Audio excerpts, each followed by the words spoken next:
From almost every page of every magazine, the face of a beautiful girl smiles, and with that smile, invites you to read further and learn more about everything from soup to soap. But it's not always the snapshot, it seems. There's plenty of work involved in getting our little Nell to smile demurely from the printed page. In the first place, the beach is as false as Grandpa's upper plate. All done with the aid of mirrors. Presto, and the world is yours. Every studio is a little Hollywood in its own right, and it may be right around the corner in your own hometown. Next, the outdoor girl. 1,000,000 magazine readers will find her lovely to look at. Okay, General, but don't shoot till you see the whites of her eyes. Well, it doesn't look quite right to the lad behind the lens, so the director tries juggling the props a bit. Let's go. Here's the girl, the time, and the place. No, it's the wrong place. Hey, Joe, you've got your scenery scrambled.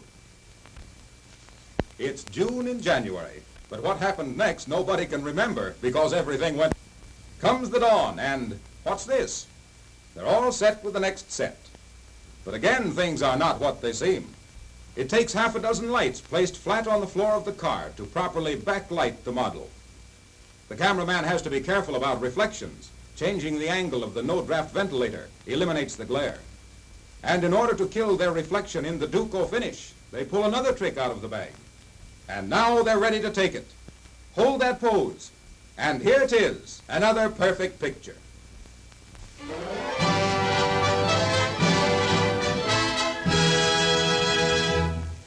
How quick can you stop? Not when the officer is looking at you, but in a tough under-fire braking test, down a steep hill where it's make or break. A stop between the white lines is a perfect score. And so he gets a good mark in the good book, which this automatic brake tester verifies. The report card he receives he can take home to Papa to prove that he's passed the test by the safest of margins. This stop test is part of San Francisco's safe driving campaign.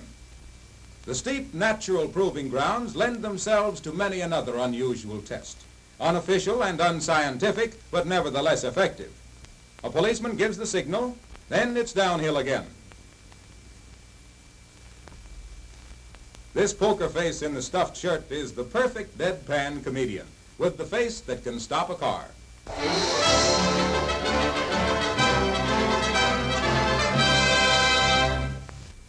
Diamonds, precious gems to enhance the sparkle of a sparkling personality. To milady, they have always been the symbol of luxury. But to the tool maker, they are the symbol of precision. Millions of dollars worth of black diamonds are used in industry. Precision tools are studded with these gems. Many moving parts in the modern automobile engine must fit to within limits equal to 1/20th the thickness of a human hair. A metal tool would soon become dull and useless, but a diamond, the hardest known substance, carefully trims and smooths the hardest metals.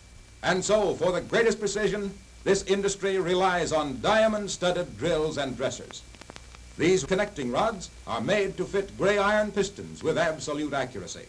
In the precision building of the modern motor car, the diamond becomes much more useful than ornamental.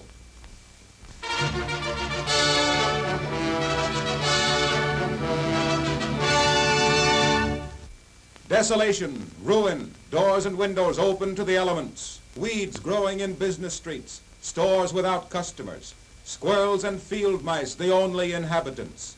And yet a year ago, this was the bustling little town of Leavenworth, Indiana. When the townspeople left, they left in a hurry. They were fleeing for their lives.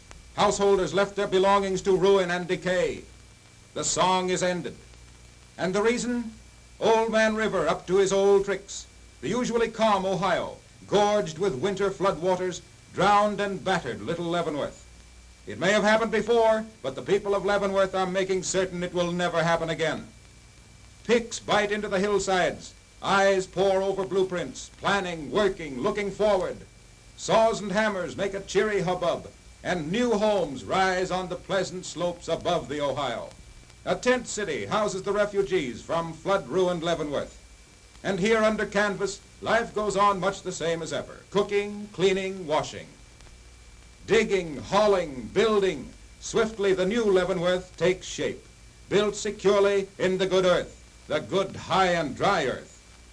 It's a new day for Leavenworth and a new day for many similar communities. building new homes safe from the ravages of raging floodwaters.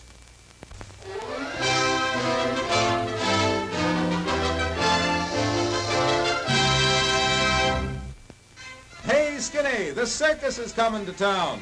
A complete menagerie, ferocious beasts of the forest. Nothing lacking to make this the biggest little show on earth. An educated quadruped in every cage.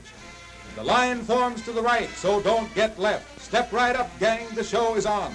When the cat's away, the rats will play. But in this case, it's not just a plain ordinary rat.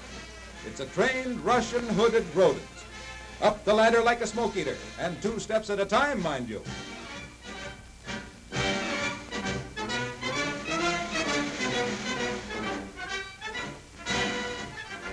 A big hand for the daredevil while the ringmaster lines up the next act. Here's a rat who knows the ropes. He's the clown prince of the aerial circus, and he likes to give his variation on an old theme, the fine art of flagpole sitting. But you can't work up on a job like that, so it's down again. Give this rat enough rope and he'll tie himself into knots trying to please the customers.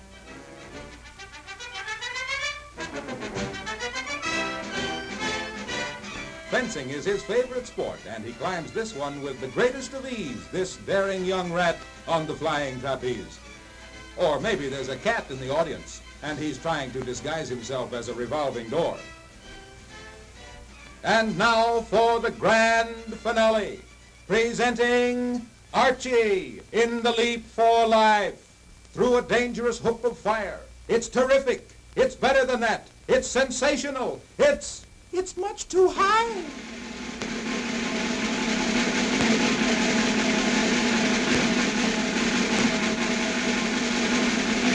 Happy landing, the bullseye, and the show's over.